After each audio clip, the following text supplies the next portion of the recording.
ఆదికాండము 10వ అధ్యాయము. ఇది నోవహు కుమారుడగు షేము, హాము, యాపేతను వారి వంశావళి. జలప్రలయము తరువాత వారికి కుమారులు పుట్టిరి. యాపేతు కుమారులు గోమెరు, మాగోగు, మాదయి, యావాను, తూబాలు, మెషెకు, తీరసు అనువారు. గోమెరు కుమారులు అష్కనజు, రీఫతు, తోగర్మ అనువారు. యావాను కుమారులు ఎలీషా, తర్షీషు, కిత్తీము, దాదోనీము అనువారు. వీరి నుండి సముద్రమందుండిన జనములు వ్యాపించెను. వారి వారి జాతుల ప్రకారము, వారి వారి భాషల ప్రకారము, వారి వారి వంశముల ప్రకారము ఆయా దేశములలో వారు వేరైపోయిరి. హాము కుమారులు కూషు, మిశ్రాయిము, పూతు, కనాను అనువారు. కూషు కుమారులు సెబా, హవీలా, సప్త, రాయామ, సప్తక అనువారు. రాయామ కుమారులు షేబా, దదాను అనువారు. కూషు నిమ్రోదును కనెను. అతడు భూమి మీద పరాక్రమశాలి అయి యుండుటకు ఆరంభించెను. అతడు యెహోవా ఎదుట పరాక్రమము గల వేటగాడు. కాబట్టి యెహోవా ఎదుట పరాక్రమము గల వేటగాడైన నిమ్రోదు వలె అను లోకోక్తి కలదు. షీనారు దేశంలోని బాబేలు, ఎరేకు, అక్కదు, కల్నే అను పట్టణములు అతని రాజ్యమునకు మొదలు. ఆ దేశములో నుండి అషూరుకు బయలుదేరి వెళ్ళి నినెవేను, రహోబోతీరను, కలహును, నినెవేకును, కాలహుకును మధ్యనున్న రెసేనును కట్టించెను. ఇదే ఆ మహాపట్టణము. మిశ్రాయిము లూదీయులను, ఆనామీయులను, లెహాబీయులను, నప్తూహీయులను, పత్రూసీయులను, కస్లూహీయులను, కఫ్తోరీయులను కనెను.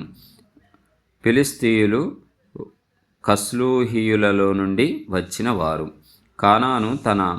కనాను తన ప్రథమ కుమారుడగు సీదోనును, హేతును, యోబూసీయులను, అమోరీయులను, గిర్గాషీయులను, హవ్వీయులను, అర్కీయులను, సీనీయులను, అర్వాదీయులను, సెమారీయులను, హమాతీయులను కనెను. తరువాత కనానీయుల వంశములు వ్యాపించెను. కనానీయుల సరిహద్దు సీదోను నుండి గెరారుకు వెళ్ళు మార్గములో గాజా వరకును, సొదమ, గొమర్రా, ఆద్మా, సెబోయీములకు వెళ్ళు మార్గములో లాషా వరకును ఉన్నది. వీరు తమ తమ వంశముల ప్రకారము, తమ తమ భాషల ప్రకారము, తమ తమ దేశములను బట్టియు జాతులను బట్టియు హాము కుమారులు. మరియు ఏబేరు యొక్క కుమారులందరికీ పితరుడును పెద్దవాడైన యాపేతు సహోదరుడునగు షేముకు కూడా సంతానము పుట్టెను. షేము కుమారులు ఏలాము, అషూరు, అర్పక్షదు, లాదు, అరామను వారు. అరాము కుమారులు ఊజు, హూలు, గెతేరు, మాషాను వారు. అర్పక్షదు షెలాహును కనెను. షెలాహు ఏబేరును కనెను. ఏబేరుకు 2 కుమారులు పుట్టిరి. వారిలో ఒకని పేరు పెలెగు. ఏలయనగా అతని దినములలో భూమి దేశములుగా విభాగింపబడెను. అతని సహోదరుని పేరు యొక్తాను. యొక్తాను అల్మోదాదును, షెలాపును, హసర్మావేతును, ఏరాహును, హదోరామును, ఊజులును, దిక్లాను, ఓబాలును, అబియాయేలును, షెబాను, ఓఫీరును, హవీలాను, ఎబాబును కనెను. వీరందరూ యొక్తాను కుమారులు. మేషా నుండి సాపారాకు వెళ్ళు మార్గములోని తూర్పు కొండలు వారి నివాస స్థలము. వీరు తమ తమ వంశముల ప్రకారము, తమ తమ భాషల ప్రకారము, తమ తమ దేశములను బట్టియు తమ తమ జాతులను బట్టియు షేము కుమారులు. వారి వారి జనములలో వారి వారి సంతతుల ప్రకారము నోవహు కుమారుల వంశములు ఇవే. జల ప్రవాహము గతించిన తరువాత వీరిలో నుండి జనములు భూమి మీద వ్యాపించెను. ఆదికాండము 11వ అధ్యాయము. భూమి యందంతటా ఒక భాషయు ఒక్క పలుకును ఉండెను. వారు తూర్పున ప్రయాణమై పోవుచుండగా షీనారు దేశమందొక మైదానము వారికి కనబడెను. అక్కడ వారు నివసించి, మనము ఇటుకలు చేసి బాగుగా కాల్చుదము రండని ఒకనితోనొకడు మాటలాడుకొనిరి. రాళ్లకు ప్రతిగా ఇటుకలను, అడుసుకు ప్రతిగా మట్టి కీలును వారికుండెను. మరియు వారు, మనము భూమి అంతటా చెదిరిపోకుండా ఒక పట్టణమును, ఆకాశమునంటూ శిఖరము గల ఒక గోపురమును కట్టుకొని పేరు సంపాదించుకొందము రండని మాటలాడుకొనగా, యెహోవా నరుల కుమారులు కట్టిన పట్టణమును, గోపురమును చూడ దిగివచ్చెను. అప్పుడు యెహోవా, ఇదిగో, జనము ఒక్కటే, వారికందరికీ భాష ఒక్కటే, వారు ఈ పని ఆరంభించి ఉన్నారు. ఇక మీదట వారు చేయదలుచు ఏ పని అయినను చేయకుండా వారికి ఆటంకమేమీయునుండదు. గనుక మనము దిగిపోయి వారిలో ఒకని మాట ఒకనికి తెలియకుండా అక్కడ వారి భాషను తారుమారు చేయుదము రండని అనుకొనెను. అలాగూ యెహోవా అక్కడ నుండి భూమి యందంతటా వారిని చెదరగొట్టెను గనుక వారు ఆ పట్టణమును కట్టుట మానిరి. దానికి బాబేలు అను పేరు పెట్టిరి. ఎందుకనగా అక్కడ యెహోవా భూజనులందరి భాషను తారుమారు చేసెను. అక్కడ నుండి యెహోవా భూమి యందంతటా వారిని చెదరగొట్టెను. షేము వంశావళి ఇది. షేము 100 ఏండ్లు గలవాడై జలప్రవాహము గతించిన 2 ఏండ్లకు అర్పక్షదును కనెను.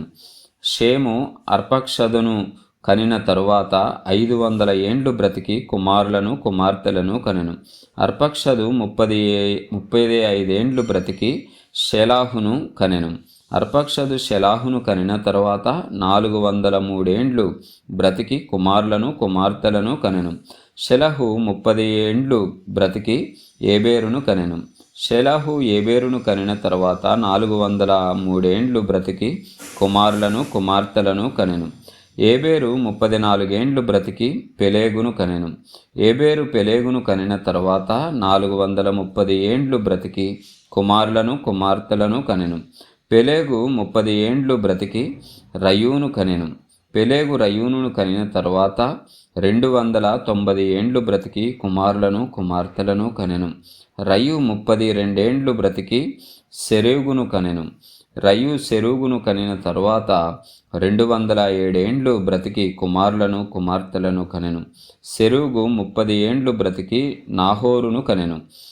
సెరూగు నాహోరు కనిన తరువాత 200 ఏండ్లు బ్రతికి కుమారులను, కుమార్తెలను కనెను. నాహోరు 29 ఏండ్లు బ్రతికి తెరహును కనెను. నాహోరు తెరహును కనిన తరువాత 119 ఏండ్లు బ్రతికి కుమారులను, కుమార్తెలను కనెను. తెరహు 70 ఏండ్లు బ్రతికి అబ్రామును, నాహోరును, హారానును కనెను. తెరహు వంశావళి ఇది. తెరహు అబ్రామును, నాహోరును, హారానును కనెను. హారాను లోతును కనెను. హారాను తాను పుట్టిన దేశమందలి కల్దీల ఊరను పట్టణములో తన తండ్రి అయిన తెరహు కంటే ముందుగా మృతి పొందెను. అబ్రామును, నాహోరును వివాహము చేసుకొనిరి. అబ్రాము భార్య పేరు శారాయి. నాహోరు భార్య పేరు మిల్కా. ఆమె మిల్కాకును, ఇస్సాకును తండ్రి అయిన హారాను కుమార్తె. శారాయి గొడ్రాలై ఉండెను. ఆమెకు సంతానము లేదు. తెరహు తన కుమారుడగు అబ్రామును, తన కుమారుని కుమారుడు అనగా హారాను కుమారుడగు లోతును, తన కుమారుడగు అబ్రాము భార్య అయిన శారాయిని అను తన కోడలిని తీసుకొని కానానుకు వెలుటకు కల్దీల ఊరను పట్టణములో నుండి వారితో కూడా బయలుదేరి హారాను మట్టుకు వచ్చి అక్కడ నివసించిరి. తెరహు బ్రతికిన దినములు 205 ఏండ్లు. తెరహు హారానులో మృతి పొందెను. ఆదికాండము 12వ అధ్యాయము. యెహోవా, నీవు లేచి నీ దేశము నుండి, నీ బంధువుల యొద్ద నుండి, నీ తండ్రి ఇంట నుండి బయలుదేరి నేను నీకు చూపించు దేశమునకు వెళ్ళుము. నిన్ను గొప్ప జనముగా చేసి నిన్ను ఆశీర్వదించి నీ నామమును గొప్ప చేయుదును. నీవు ఆశీర్వాదముగా ఉందువు. నిన్ను ఆశీర్వదించిన వారిని ఆశీర్వదించెదను, నిన్ను దూషించువాని శపించెదను. భూమి యొక్క సమస్త వంశములు నీ యందు ఆశీర్వదించబడునని అబ్రాముతో అనగా, యెహోవా అతనితో చెప్పిన ప్రకారము అబ్రాము వెళ్ళెను. లోతు అతనితో కూడా వెళ్ళెను. అబ్రాము ఆరాను నుండి బయలుదేరినప్పుడు 75 ఏండ్ల ఈడుగలవాడు. అబ్రాము తన భార్య అయిన శారాయిని, తన సహోదరుని కుమారుడైన లోతును, హారానులో తానును వారును అర్జించిన యావదాస్తిని వారు సంపాదించిన సమస్తమైన వారిని తీసుకొని కనాను దేశమునకు వెళ్ళుటకు బయలుదేరి కనాను దేశమునకు వచ్చిరి. అప్పుడు అబ్రహాము షెకెమునందలి యొక్క స్థలము దాకా ఆ దేశ సంచారము చేసి మోరే దగ్గరనున్న సింధూర వృక్షమునొద్దకు చేరెను. అప్పుడు కనానీయులు ఆ దేశములో నివసించిరి. యెహోవా అబ్రామునకు ప్రత్యక్షమయ్యి, నీ సంతానమునకు ఈ దేశమిచ్చేదనని చెప్పగా అతడు తనకు ప్రత్యక్షమైన యెహోవాకు ఒక బలిపీఠము కట్టెను. అక్కడ నుండి అతడు బయలుదేరి బేతేలుకు తూర్పుననున్న కొండకు చేరి పడమటనున్న బేతేలునకును తూర్పుననున్న హాయికిని మధ్యను గుడారము వేసి అక్కడ యెహోవాకు బలిపీఠము కట్టి యెహోవా నామమున ప్రార్థన చేసెను. అబ్రాము ఇంకా ప్రయాణము చేయుచు దక్షిణ దిక్కుకు వెళ్ళెను. అప్పుడు ఆ దేశంలో కరువు వచ్చెను. ఆ దేశంలో కరువు భారముగానున్నందున అబ్రాము ఐగుప్తు దేశములో నివసించుటకు అక్కడికి వెళ్ళెను. అతడు ఐగుప్తులో ప్రవేశించుటకు సమీపించినప్పుడు అతడు తన భార్య అయిన శారాయితో, ఇదిగో నీవు చక్కని దానవని ఎరుగుదును. ఐగుప్తీయులు నిన్ను చూచి ఈమె అతని భార్య అని చెప్పి నన్ను చంపి నిన్ను బ్రతుకనిచ్చెదరు. నీ వలన నాకు మేలు కలుగునట్లు నిన్నును బట్టి నేను బ్రతుకునట్లు నీవు నా సహోదరివని దయచేసి చెప్పుమనెను. అబ్రాము ఐగుప్తులో చేరినప్పుడు ఐగుప్తీయులు ఆ స్త్రీ మిక్కిలి సౌందర్యవతియు వతి అయి ఉండుట చూచిరి. ఫరో యొక్క అధిపతులు ఆమెను చూచి ఫరో ఎదుట ఆమెను పొగిడిరి గనుక ఆ స్త్రీ ఫరో ఇంటికి తేబడెను. అప్పుడు ఆమెను బట్టి అబ్రామునకు మేలు చేసెను.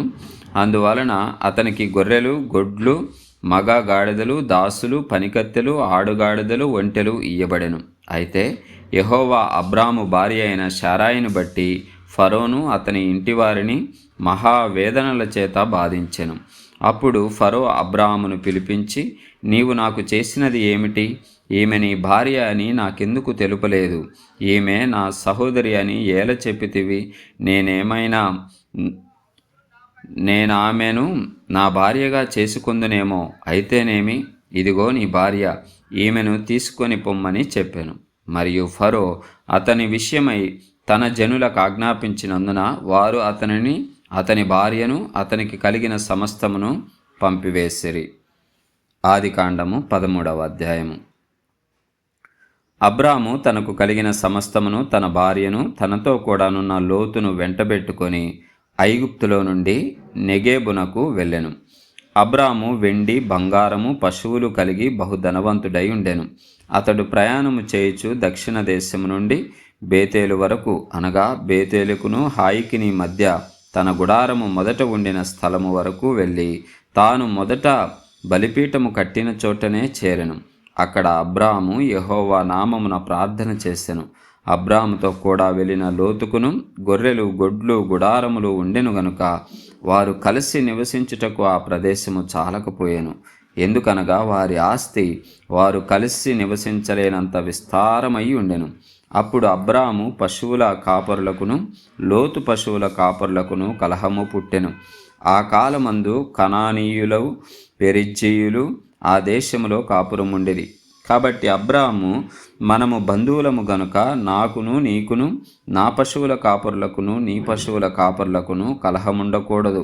ఈ దేశమంతయు నీ ఎదుటనున్నది గదా, దయచేసి నన్ను విడిచి వేరుగా నుండుము. నీవు ఎడమ తట్టుకు వెళ్ళిన ఎడల నేను కుడి తట్టుకును, నీవు కుడి తట్టుకు వెళ్ళిన ఎడల నేను ఎడమ తట్టుకును వెళ్ళుదునని లోతుతో చెప్పగా, లోతు తన కన్నులెత్తి యొర్దాను ప్రాంతమంతటిని చూచెను.